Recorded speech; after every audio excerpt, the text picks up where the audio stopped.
ഇന്ന് എൻ്റെ ബർജുമോളുടെ second birthday ആണ് കേട്ടോ. അങ്ങനെ രാവിലെ തന്നെ ഞാനും റെയിനും കൂടെ ബർജുവിനുള്ള കേക്ക് വാങ്ങാൻ ഇറങ്ങിയിട്ടോ. അങ്ങനെ കേക്കൊക്കെ വാങ്ങി വീട്ടിലെത്തി ബർജുവും റെയിനും ഇലാനും എല്ലാം കൂടെ നല്ല കളിയിലാണ്. ബർജുവിൻ്റെ ഉമ്മയും ഉമ്മപ്പയും ഒക്കെ നോക്കി നിൽക്കുകയാണ് കളിക്കുന്നത്. അങ്ങനെ ബർജുവിനൊക്കെ ഒരുക്കി കൊടുത്ത് പിന്നെ ബർജു അടിപൊളി. അവൾ പുതിയ ഡ്രസ്സും കൊണ്ട് ഇട്ടാൽ തന്നെ അവൾ അടിപൊളി വൈബാ, നല്ല രസമാണ്. അങ്ങനെ കളിച്ചും കൊണ്ടേ നിൽക്കും. അങ്ങനെ ബർജുവിനുള്ള ആദ്യത്തെ ബർത്ത്ഡേ ഗിഫ്റ്റാണേ. അവളുടെ ഏറ്റവും ഫേവറേറ്റ് റിഫാണ് ഫസ്റ്റ് ഗിഫ്റ്റ് കൊടുത്തത്. പിന്നെ എൻ്റെ റെയിനു മോനാണ്. റെയിനുവിൻ്റെ ഗിഫ്റ്റാണ് അവൾക്ക് നല്ല ഇഷ്ടമായി. അവൾ അതും കൊണ്ട് തന്നെ ഫുള്ള് നടന്നത്. അതിൻ്റെ ഇടയ്ക്ക് ഒരു സർപ്രൈസ് ഗിഫ്റ്റ് റെയിനുവിന് അങ്ങോട്ടും ബർജു കൊടുത്തിട്ടോ. ജീപ്പ് റാംഗ്ലർ ആണ് ഏറ്റവും ഇഷ്ടപ്പെട്ട വണ്ടിയാണ്. അടിപൊളിയായി, ഏതായാലും അടിപൊളി മൊമെൻ്റ് ആയിരുന്നു. പിന്നെ ഓളുടെ ഷെഫിത്താത്തൻ്റെ വകയും ഓളുടെ ദിലുത്താത്തൻ്റെ വകയൊക്കെ ഉള്ള ഗിഫ്റ്റ് കൊടുത്തിട്ടോ. അപ്പോഴും ഓളുടെ കയ്യിൽ റെയിന് കൊടുത്ത ഗിഫ്റ്റ് അപ്പോഴും സേഫാണ് കേട്ടോ. ഒക്കെ അത്രയ്ക്ക് ഇഷ്ടമായിട്ടുണ്ടെന്ന് തോന്നുന്നു. ഭയങ്കര ഹാപ്പിയായി. അവളുടെ സെക്കൻഡ് ബർത്ത്ഡേ ആണ്. ദിലുത്താത്തൻ്റെ വക പിന്നെയും ഒരു ഡ്രസ്സ്, പിന്നെ ഇലാൻ്റെ വക അടിപൊളി സർപ്രൈസ് ഗിഫ്റ്റാണ്. അവൾക്ക് നല്ല ഇഷ്ടമായി.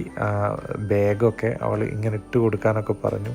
അവൾ അതായിട്ട് ഇങ്ങനെ നടന്നിട്ടോ. ഇലാൻ്റെയും റെയിനുവിൻ്റെയും ഗിഫ്റ്റാണ് അവൾക്ക് ഏറ്റവും ഫേവറേറ്റ് ആയിട്ട് തോന്നിയത്. അവൾ അതിൻ്റെ മുകളിൽ തന്നെ ആയിരുന്നു കേട്ടോ. പിന്നെ ആപ്പാപ്പ വീഡിയോ കോൾ ചെയ്തിരുന്നു. ആപ്പാപ്പനോട് എന്തൊക്കെയോ വിശേഷങ്ങളൊക്കെ പറഞ്ഞു. വീഡിയോ കോളൊക്കെ കഴിഞ്ഞ സമയത്ത് പിന്നെ ആളെ കാണുന്നില്ല കേട്ടോ. ആള് പുറത്ത് ഹെൽമെറ്റൊക്കെ ഇട്ട് ഇങ്ങനെ റെഡി ആയി നിൽക്കുന്നുണ്ട്, എങ്ങോട്ടെങ്കിലും പോവാന്നുള്ള കണ്ടീഷനിൽ. എന്തായാലും റെയിനുവിനെ ഇലാനെയൊക്കെ കൂട്ടി കാറിൽ ചെറിയൊരു ട്രിപ്പ് പോയി. പിന്നെ വീട്ടിൽ വന്ന് ഫുഡൊക്കെ കഴിച്ച് റെയിനും ബർജും ഒക്കെ ഫുഡ് കഴിക്കുകയാണ്. അവർക്ക് സ്പെഷ്യൽ ഏരിയ ആണ് കേട്ടോ ഫുഡ് കഴിക്കാൻ. ബാക്കിയുള്ളവരെല്ലാവരും കഴിച്ചിട്ടോ. നല്ല ഹോംലി മന്തി ആയിരുന്നു കേട്ടോ. ചിക്കൻ മന്തി കടയിൽ നിന്ന് വാങ്ങിയൊന്നല്ല, വീട്ടിൽ നിന്ന് വൈഫും പെങ്ങളും ഉമ്മയും എല്ലാവരും കൂടി അങ്ങോട്ട് ഉണ്ടാക്കി. ഏതായാലും അടിപൊളിയായിരുന്നു കേട്ടോ. ഇനി കേക്ക് കട്ടിങ് ആണ്. അങ്ങനെ ഞങ്ങളെല്ലാവരും കൂടി ബർജുവിൻ്റെ സെക്കൻഡ് ബർത്ത്ഡേക്കുള്ള കേക്ക് കട്ടിങ്ങിലാണ്.